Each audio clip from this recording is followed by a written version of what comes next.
교독하도록 하겠습니다. 예수께서 사두개인들로 대답할 수 없게 하셨다 함을 바리새인들이 듣고 모였는데 그 중에 한 율법사가 예수를 시험하여 묻되 선생님, 율법 중에서 어느 계명이 크니까? 예수께서 이르시되 내 마음을 다하고 목숨을 다하고 뜻을 다하여 주 너의 하나님을 사랑하라 하셨으니 이것이 크고 첫째 되는 계명이요 둘째도 그와 같으니 내 이웃을 내 자신같이 사랑하라 같이 하셨으니 있습니다. 이 두 계명이 온 율법과 선지자의 강령이니라. 아멘. 우리 옆 사람을 축복하며 인사하겠습니다. 평안하십시오. 당신은 세계살리 선교사입니다. 잘 오셨습니다. 아멘. 우리가 이 예배는 하나님께 드리는 것이죠. 모든 영광을 하나님께 돌리는 시간이 예배입니다. 그러면서 우리가 하나님으로부터 받는 것이 있는데 그것이 바로 말씀입니다. 우리는 살아있는 말씀으로 우리가 하나님을 확인하고 하나님께 영광 돌리는 것이죠. 그래서 주일 예배를 통해서 모든 삶 속에 말씀으로 답을 얻으셔야 돼요. 그리고 그 말씀을 얻은 답을 가지고 6일 동안 여러분 삶의 현장에서 말씀 붙잡고 모든 삶을 두고 기도하시는 겁니다. 그러면 여러분들이 세상 보는 눈도 바뀌어지고 여러분의 각인이 바뀌어지기 시작합니다. 말씀을 붙잡고 6일 동안 기도 속에 들어가는 거예요. 그 말씀으로 세상을 보고 말씀으로 생각하고 말씀으로 해석하고 말씀으로 답을 얻으셔야 됩니다. 그래야 각인이 바뀌어요. 결국 우리는 각인된 것 때문에 우리의 삶에 응답이 오고 각인된 것에 따라서 우리의 운명이 달라지게 되어 있습니다. 그래서 오래된 나의 각인을 바꾸는 그 비밀이 뭐냐? 하나님이 주신 말씀을 붙잡고 기도 속에 들어가는 것. 그렇게 되어지면 현장에서 말씀이 하나하나 확인되어지기 시작할 겁니다. 그러면서 내 마음에 진짜 하나님의 말씀대로 내가 가면 되는구나. 말씀 따라가면 되는구나. 그러면서 내 마음이 확정되어지게 되어지는 것이죠. 말씀으로 답을 얻고 그 답이 되어진 말씀 가지고 6일의 현장에서 기도하고 묵상하고 그리고 그러다 보면 말씀이 확인되어지는데 말씀에 내 마음이 딱 맞춰지는 확정되어지는 응답이 오게 되어집니다. 이 축복을 여러분은 날마다 매주 찾아내셔야 돼요. 그래야 내 생각에 내 기준과 또 내 생각과 나의 체질, 나의 계획 이것이 바뀌어지기 시작합니다. 나에게서 벗어나게 되어지는 거예요.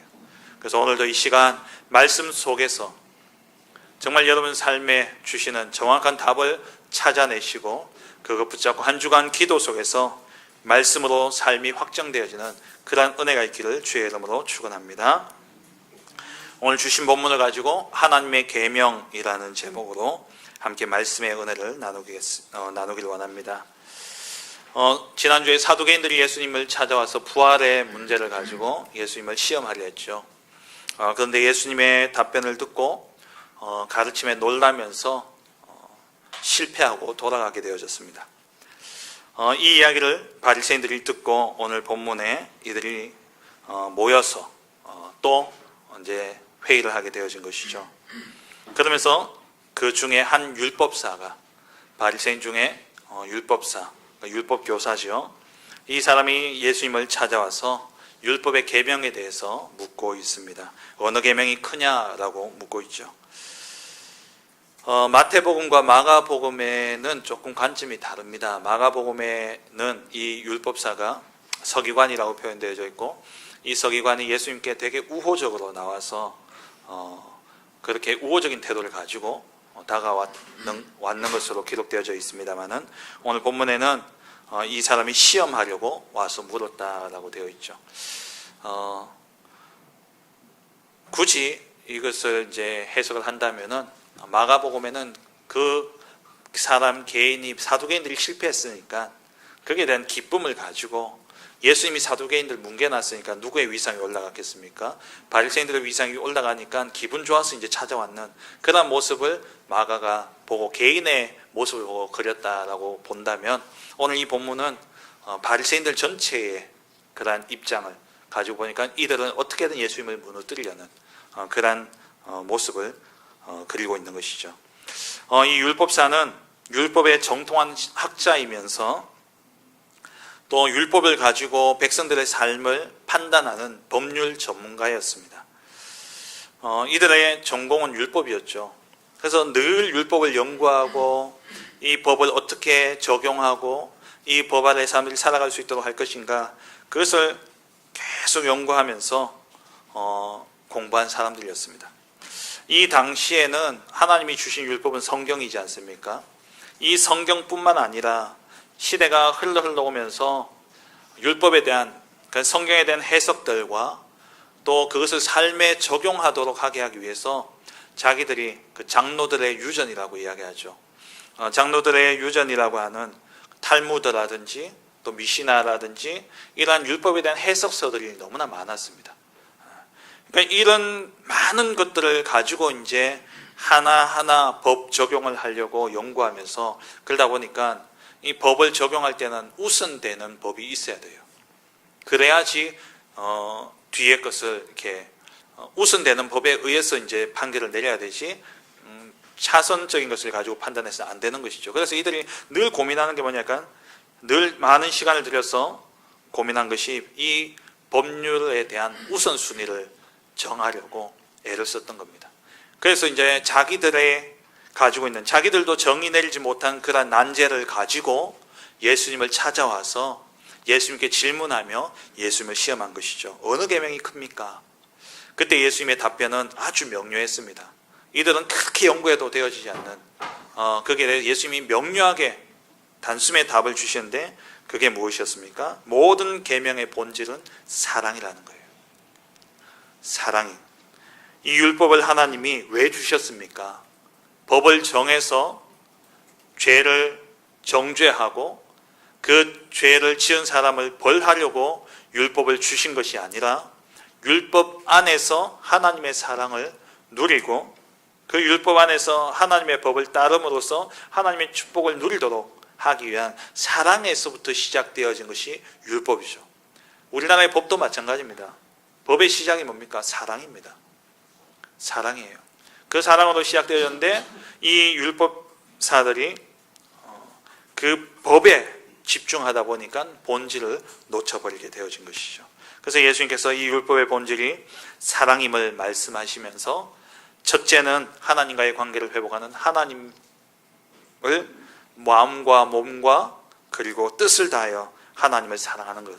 두 번째 계명이 바로 내 이웃을 네 자신과 같이, 네 몸과 같이 사랑하는 것이다 라고 말씀하셨어요.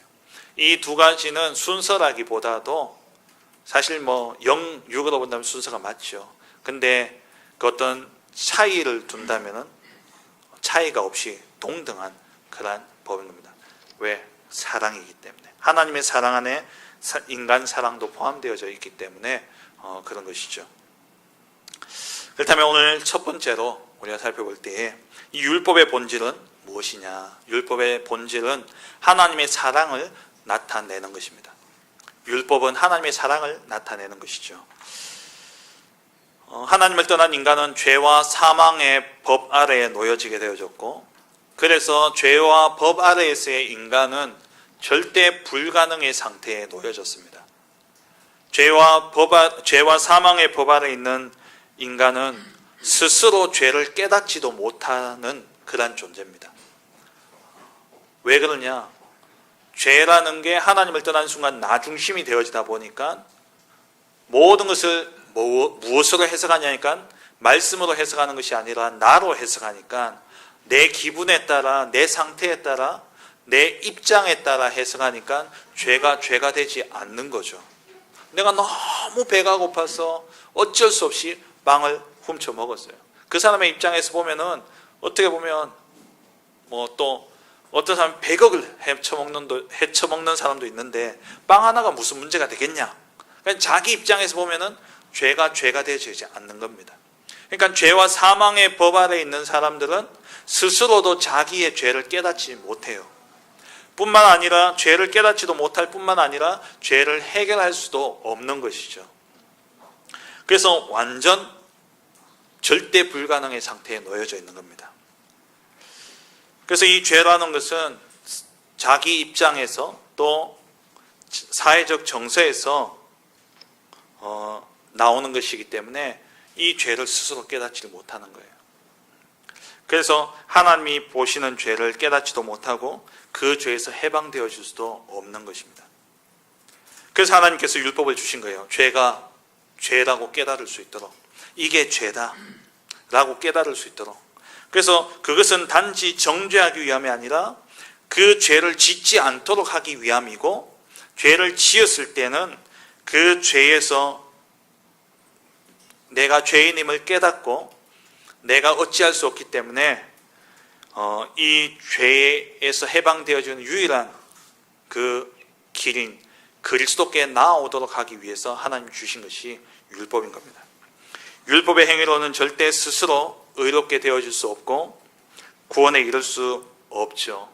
그것을 율법을 통해서 깨달으라고 하나님이 율법을 주신 거예요. 네 힘으로는 스스로 죄 문제를 해결할 수 없고, 네 힘으로는 절대 그 죄 문제를 해결하고 스스로 의롭게 되어질 수 없기 때문에 하나님의 은혜 앞에 나오라는 겁니다. 이게 율법의 본질입니다. 율법은 백성이 죄의 길에서 멀어지고 생명의 길을 가도록 보호하기 위한 하나님의 사랑의 그러한 표지였던 것이죠. 그러니까 이 율법은 우리를 보호하기 위한 하나님의 구속이 아니라 보호와 사랑인 겁니다. 율법은 하나님께서 이스라엘 백성들을 택하시고 사랑하셨다는 언약적인 그러한 사랑의 표현인 것이죠. 그래서 출애굽기 20장 2절에 보면은 율법을 주시기 전에 하나님이 먼저 백성들을 향해서 말씀하십니다. 나는 너를 애굽 땅 종되었던 집에서 인도하여 낸 네 하나님 여호와니라. 구원의 은혜를 먼저 상기시키시고 하나님과의 관계를 먼저 상기시키고 그 관계를 먼저 확인하게 함으로써 너희가 하나님의 백성이고 하나님의 자녀이기 때문에 너희는 이 하나님의 법 아래 있어야 됨을 말씀하고 있는 것이죠. 율법은 그러니까 은혜의 구원 이후에 주어진 것으로서 구원을 받기 위한 조건이 아니라, 이 율법은 구원을 받기 위한 조건이 아니라 구원받은 백성이 하나님과 동행하며 하나님과 함께 거룩한 삶을 살도록 주신 선물인 것입니다. 율법은 구원 이후에 주신 거예요. 그래서 율법이 구원의 조건이 될 수는 없는 것이죠. 그래서 이 율법은 절대 불가능의 상태의 죄를 우리로 깨닫게 하고 모든 죄를 대속하신 유일한 구원자 그리스도에게로 인도하는 초등교사가 되어지는 것입니다. 그래서 하나님께서 그리스도로 우리로 의롭게 되어 하나님께로 돌아오도록 하기 위한 하나님의 사랑의 표지가 바로 이 율법인 것이죠. 그런데 두 번째로 이 율법학자들, 바리새인들은 이 율법의 본질을 잃어버렸다라는 겁니다. 하나님의 사랑으로 주신 이 율법을 가지고 이들은 본질을 놓쳐버리니까 어떻게 했냐? 하나님이 주신 율법의 근본 정신인 사랑과 그 하나님과의 관계는 희미해지고 무엇만 남았냐니까 율법 조항을 지키냐 지키지 않느냐의 행위만 남게 되어진 겁니다. 율법을 소홀히 여김으로써 이들이 우상숭배에 빠지게 되어졌고, 그 우상숭배에 빠진 결과로 이들이 바벨론에 의해 나라가 망하고 포로로 끌려오게 되어진 거예요. 그러니까 이들이 또 율법을 소홀히 여겼다가는 우리나라 또 망하는 게 아닌가, 그러한 두려움에서 이들이 율법을 지키는 데 집중한 겁니다. 근본 정신인 하나님의 사랑은 잃어버리고 하나님과의 관계는 잊어버리고 율법을 지키는 행위에만 이들이 완전히 초집중이 되어져 있던 것이죠. 벌벌 떨면서 율법을 지키냐 지키지 않느냐 여기에만 집중했던 겁니다. 그러니까 이들이 이 하나님의 율법을 가지고요, 이 하나님의 말씀을 가지고 조항을 만들었는데 365개의 하지 말라는 명령과 그리고 248개의 하라는 명령을 만든 거예요. 그래서 총 율법이 613개의 그러한 율법을 형식화하고 세분화시켜 놓고 그걸 지키는 게 하나님이 기뻐하시는 것이다.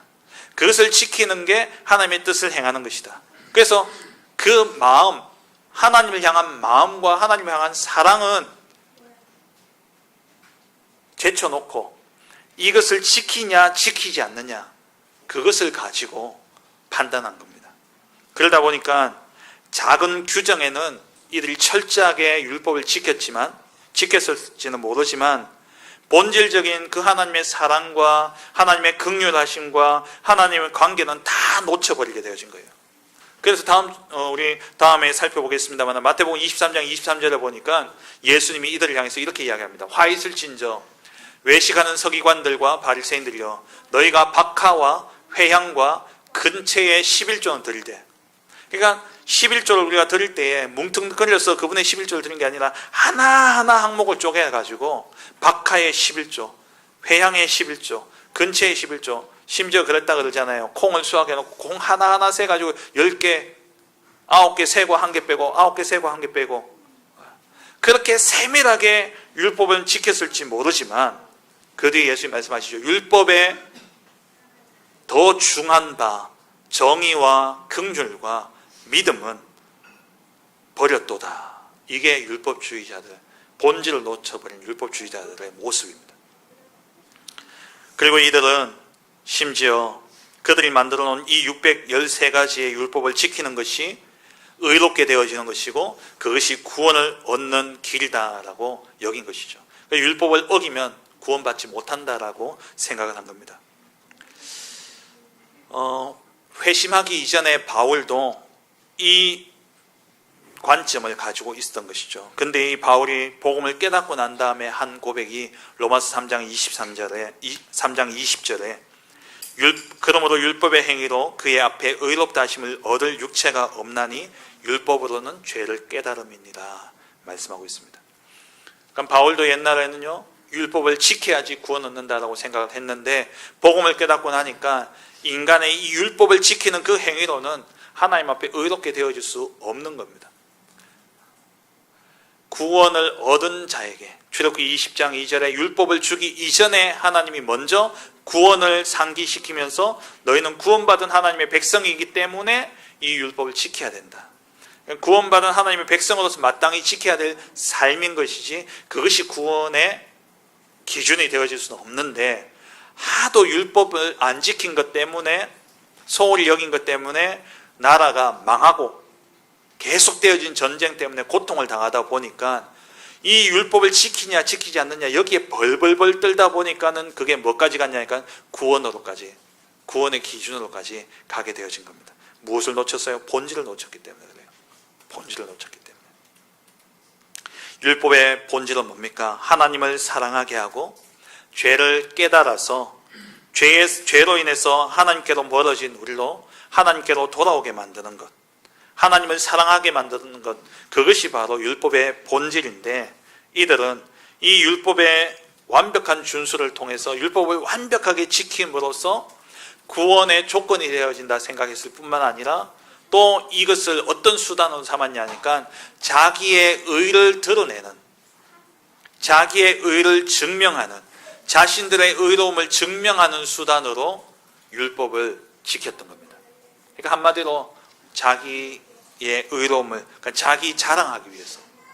그래서 누가복음 19장에 보면은 예수님이 이 바리새인들을 향해서 꾸지람하면서 이야기하시는데 19장 9절에서 12절에 보면은 바리새인과 세리가 성전에 기도하러 올라가면서 이들이 기도하는 내용을 예수님이 말씀을 하셔요.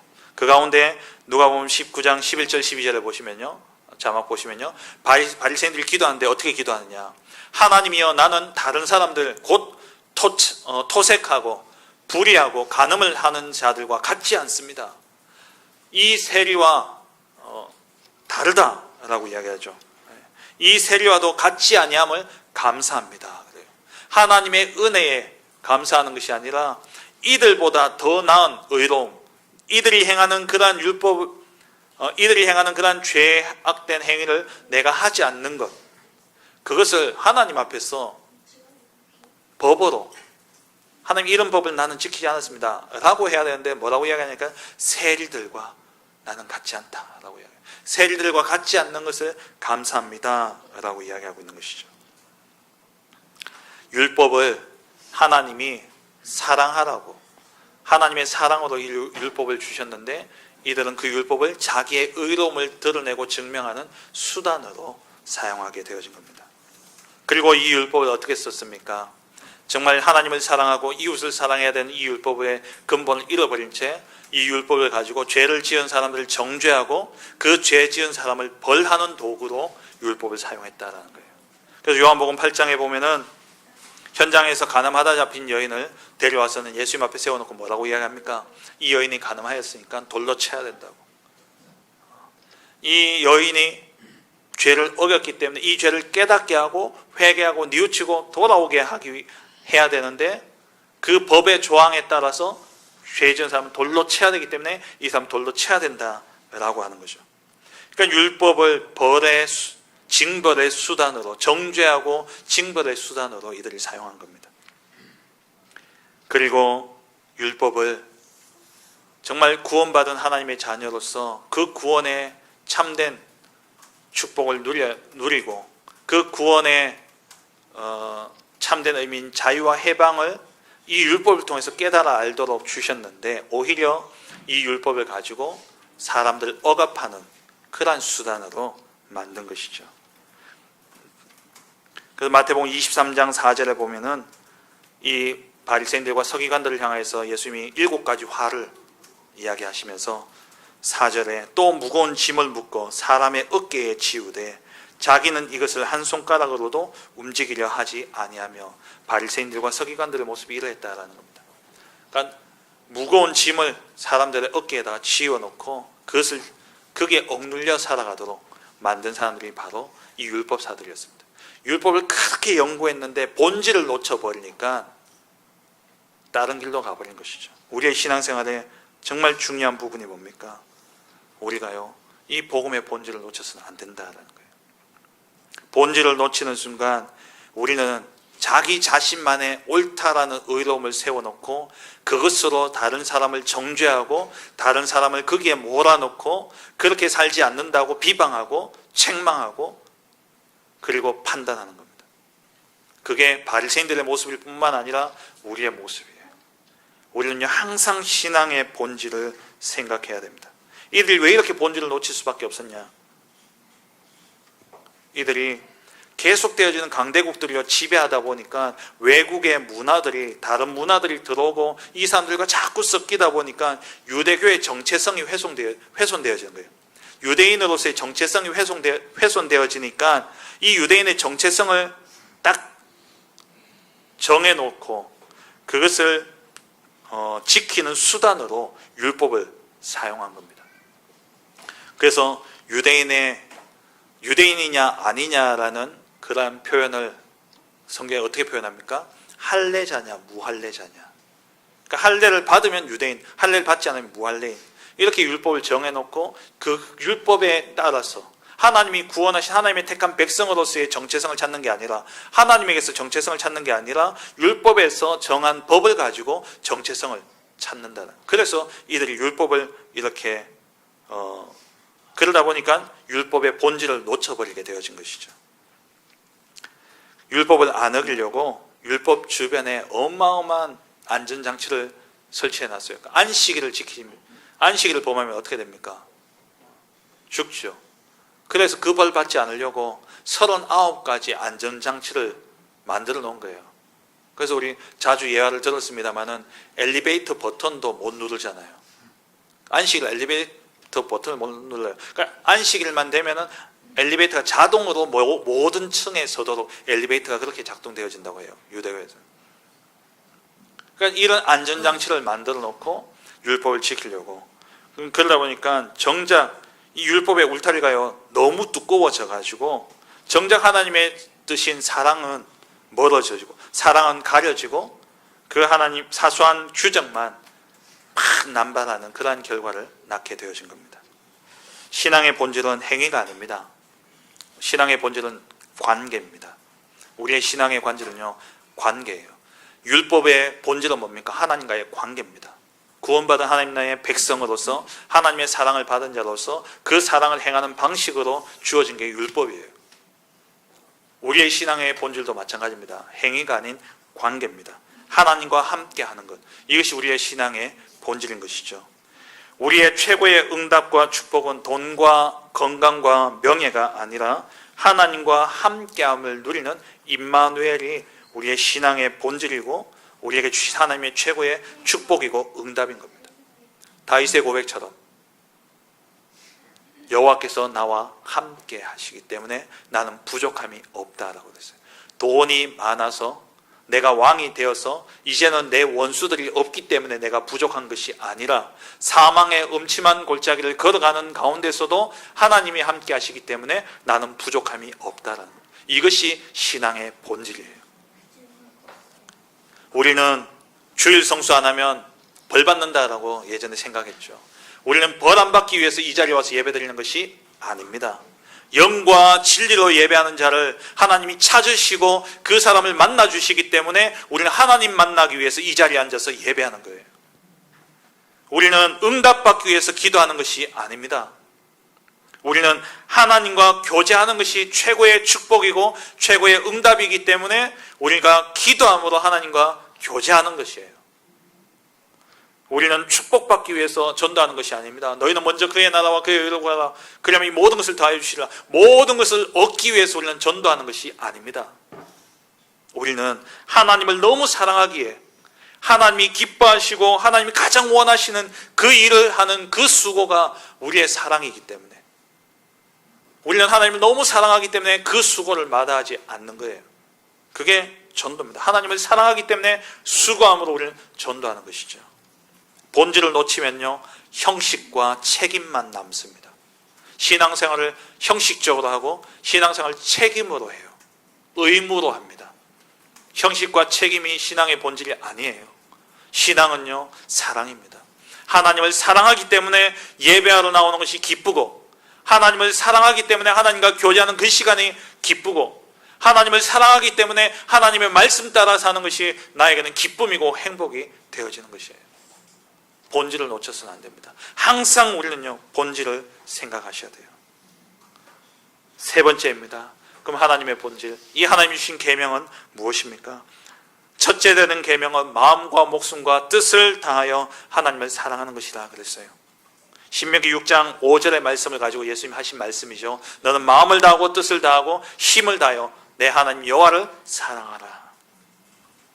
여러분, 하나님을 사랑하는 것이 무엇입니까? 그러면 하나님을 사랑한다는 것은 무엇입니까? 성경 말씀에 명확하게 말씀하고 있어요. 요한일서 5장 3절에 하나님을 사랑하는 것은 무엇이냐?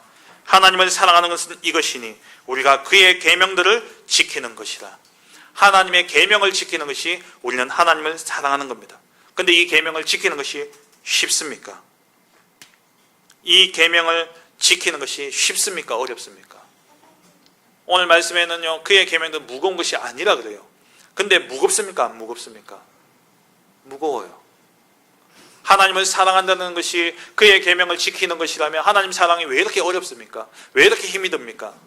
이유가 있다라는 거예요. 이 하나님의 계명은 분명히 우리에게 주신 하나님의 계명은 무거운 것이 아닌데 우리의 삶 속에서 이것이 너무나 무거운 게 되어버렸어요. 왜 그러냐? 우리는 세상에 속한 자이기 때문에 세상 것으로 율법을 지키려 하기 때문에 율법이 무거운 것입니다. 하나님이 주신 계명을 구원받은, 그러니까 이 계명은 누구에게 주셨다고요? 출애굽기 20장 2절. 구원받은, 애굽에서 건져낸 구원받은 이스라엘 백성들에게 주신 마땅한 삶이에요. 그래서 이것은 어려운 삶이 아니라 가벼운 삶이에요. 그런데 우리가 하나님을 떠난 순간 세상 아래에서 세상 것으로 각인 뿌리 체질되어져 있다 보니까 이 세상 것으로 하나님의 계명을 지키려고 하니까 무거운 것이 되어지고 어려운 것이 되어지는 겁니다. 세상에서 나오는 것이 무엇입니까? 요한일서 2장 16절에 세상에서 나오는 것을 세 가지로 이야기합니다. 이는 세상에 있는 모든 것이 무엇이요? 육신의 정욕과 안목의 정욕과 이 생의 자랑이니 다 아버지께로부터 온 것이 아니요 세상으로부터 온 것이니라. 우리가 이 세상으로부터 온 육신의 정욕과 안목의 정욕과 이 생의 자랑을 가지고 하나님의 법을 지키려 하다 보니까 이 법을 지키는 게 너무 어려운 거예요. 너무 힘든 겁니다. 왜냐? 육신의 정욕은 뭡니까? 창세기 3장을 이야기합니다. 네가 이것을 먹으면 하나님처럼 된다. 그래서 그 열매가 너무나 먹고 싶은 육신의 정욕 때문에 그 열매를 따먹게 되어진 것이죠. 그 순간 나 중심이 되어진 거예요. 나 중심의 사상과 나 중심의 생각을 가지고는요 하나님의 법을 지키기 어렵습니다. 왜? 나하고 너무 안 맞기 때문에. 내 육신의 정욕을 가지고는요 하나님의 법을 지킬 수가 없어요. 안목의 정욕은 뭡니까? 창세기 6장 하나님의 아들들이 사람의 딸들의 아름다움을 보고 자기들이 원하는 대로 아내로 취했다 그랬어요. 육신의 정욕, 안목의 정욕, 눈에 보이는 대로 아름다운 것을 취하고자 하는, 눈에 보이는 대로 우리가 생각하고 눈에 보이는 것 중심의 삶을 살기 때문에 우리가 하나님의 법을 따르는 게 힘든 거예요. 당장 손해보는 것 같고 당장 잃어버리는 것 같기 때문에. 이생의 자랑, 창세기 11장이죠. 이 탑을 쌓아 하늘을 닫자, 우리 이름을 온 지면에 내자. 이생의 자랑이죠. 나를 드러내고 나의 의를 드러내고 내 것을 드러내려고 한다면 하나님의 계명을 지키기 어려운 겁니다. 그래서 세상의 것으로는 하나님의 계명을 지키는 것이 무거운 겁니다. 어려운 겁니다.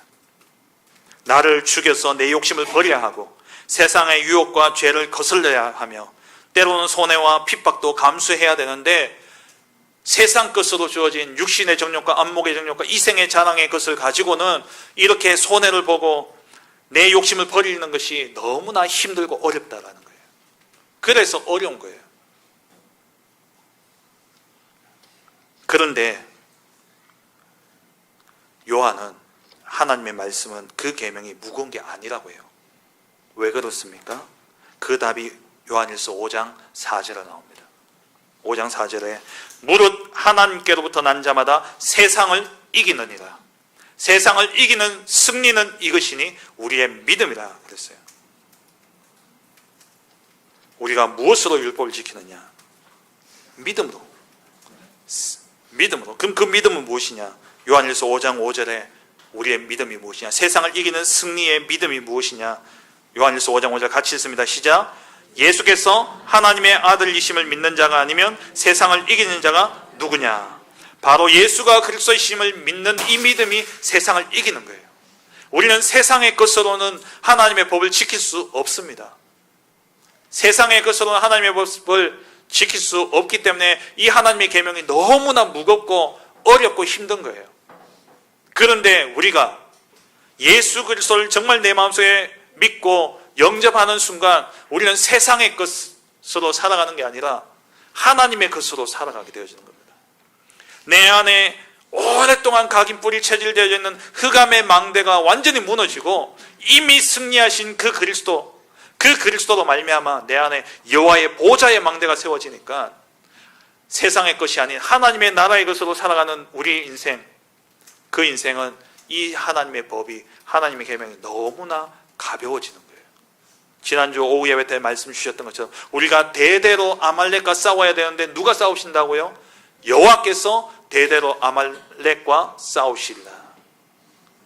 우리가 율법을 지켜야 되지만 우리가 승리하신 그리스도를 믿는 믿음 안에 들어가게 될 때에 그 율법은 누가요?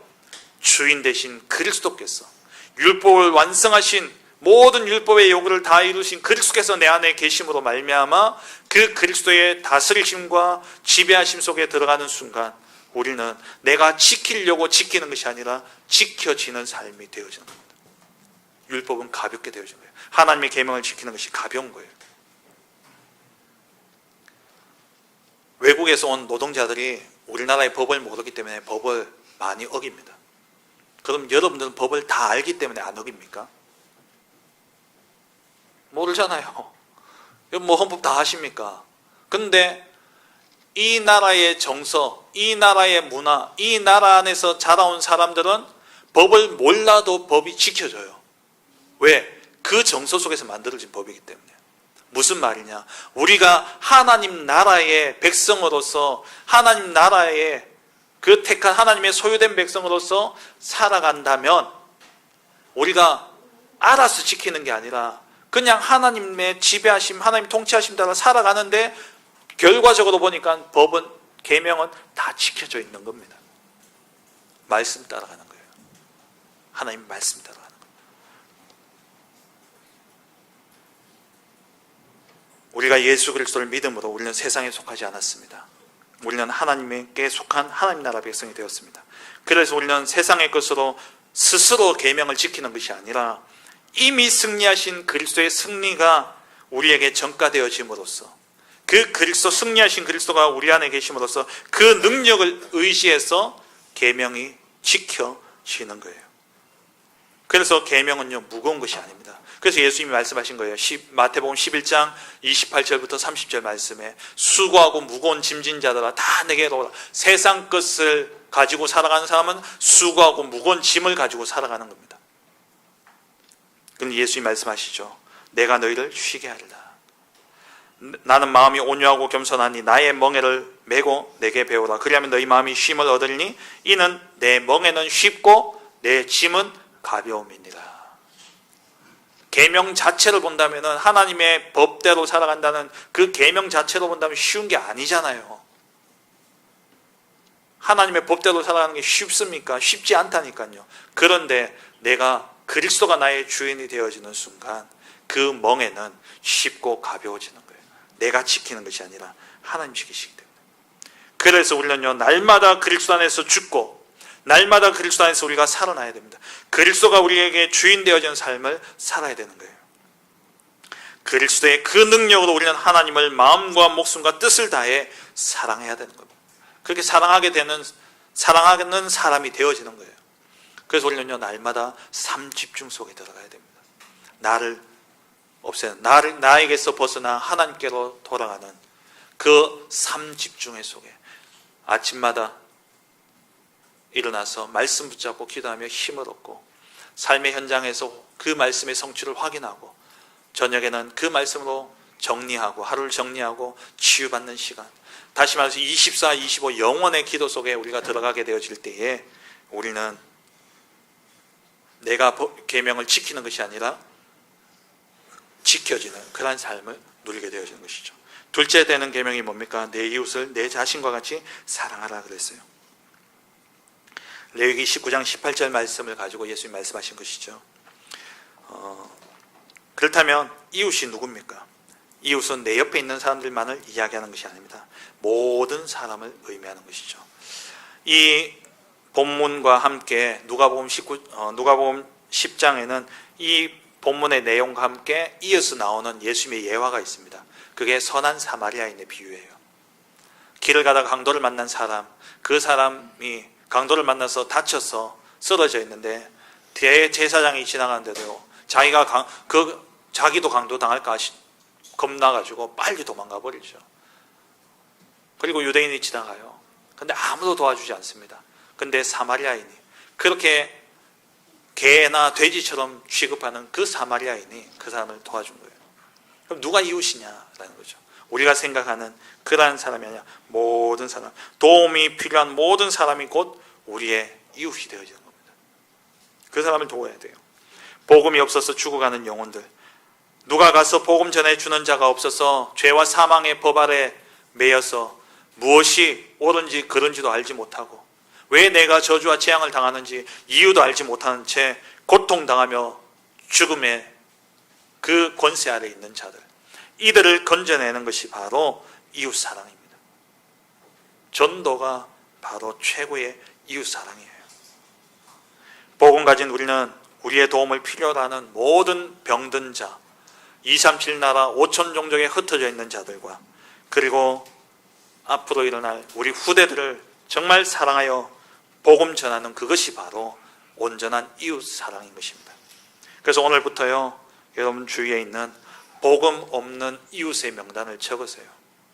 그 명단을 놓고 지금부터 40일 집중 기도를 시작하시기 바랍니다.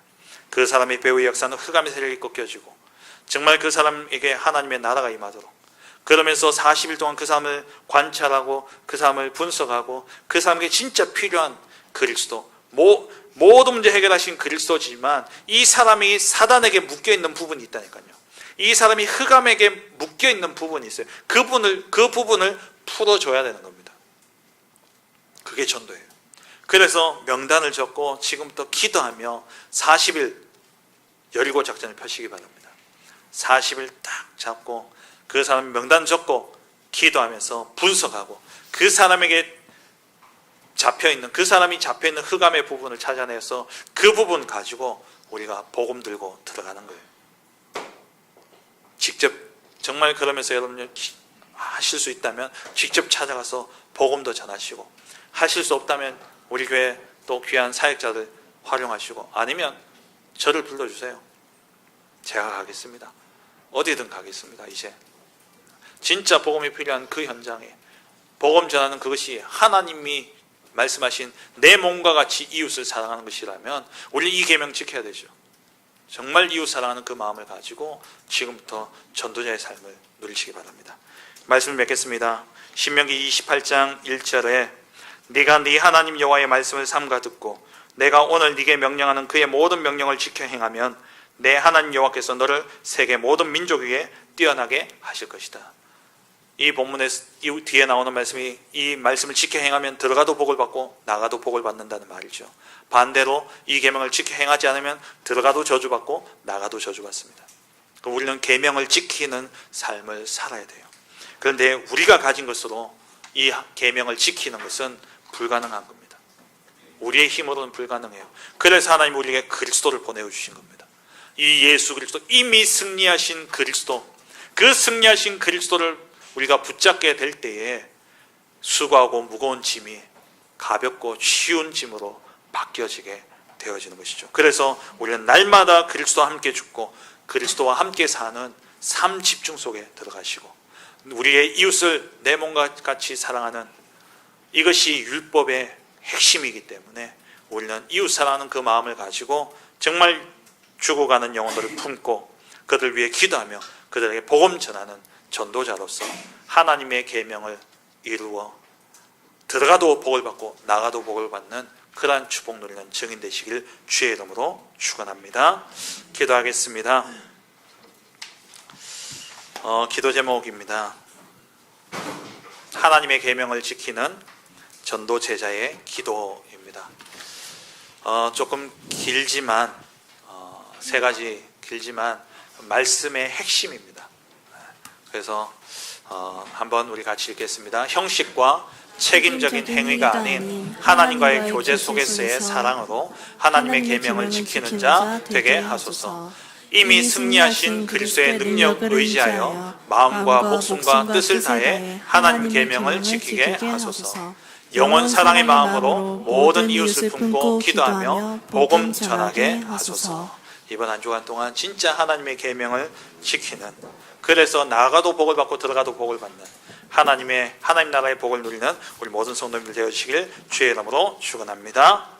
지금은 만왕의 왕 되신 우리 주 예수 그리스도의 은혜와 우리를 사랑하사 우리에게 계명을 주어 모든 하나님의 복을 누리게 하신 그 크신 하나님의 사랑하심과 성령의 내주인 되어서 충만하심이, 하나님을 사랑하고 이웃을 사랑하는 그 마음 가지고 하나님의 계명을 지켜 이 땅에 하늘의 복을 누리며 하나님 나라의 증인으로 서기를 원하는 우리 모든 사랑하는 성도들과 가정과 생업과 후대 위에 주의 몸된 교회 위에 지금으로부터 영원토록 함께 있을지어다. 아멘.